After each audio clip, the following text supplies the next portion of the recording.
নতুন বছরের নতুন সকাল। সকলকে জানাই নতুন বছরের অনেক শুভেচ্ছা। বছরের প্রত্যেকটা দিন সকলের খুব ভালো কাটুক। সকালবেলা ঘুম থেকে উঠেই আজকে মনটা বেশ খুশি। এই ঝলমলে রোদ দেখে একটু একটু কুয়াশা ছিল, তখন ঘড়িতে 8:30 9টা এরকম হবে বাজে। দুদিন ধরে শরীর খারাপ থাকার কারণে আজকে উঠতে বেশ অনেকটা বেলা হয়ে গেছিলো। তারপরে আমাদের আজকে একটা পিকনিক ছিল, অনেকটা বেলাতেই গেছিলাম। কাজকর্ম সামলেই শরীর খারাপ ছিল বলে তাড়াতাড়ি আর গিয়ে উঠতে পারিনি, কিন্তু গিয়ে খুব মজা হয়েছে। আজকে পিকনিকটা যে হবে সেটা বেশ কয়েকদিন ধরে আগেই জানতাম।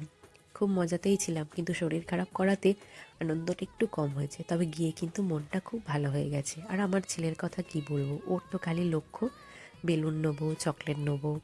আর ও তো ছেলে মানুষ, কোথাও বেরোতে পারলে ওর খুব মজা হয়। খাওয়া দাওয়া করে এখন সে চুপটি করে বসে আছে আর দুটো বেলুন নেবে বলে।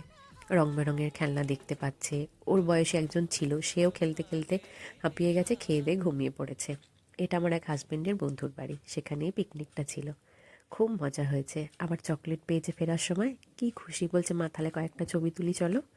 ওর আবদারেই আবার ছবি তোলা, বলছে তাহলে চকলেটটাও দেখাই। খুব মজা করেছি। বছরের প্রত্যেকটা দিন সেই একই রুটিনে চলে যায়, কাজ কর্ম, ঘর সামলানো, তার মধ্যে শরীর খারাপ, দায়িত্ব কর্তব্য করতে করতে হাঁপিয়ে উঠি। কিন্তু মাঝে মাঝে এই আনন্দগুলো অনেক এনার্জি জুগিয়ে দেয় সারা বছরের জন্য।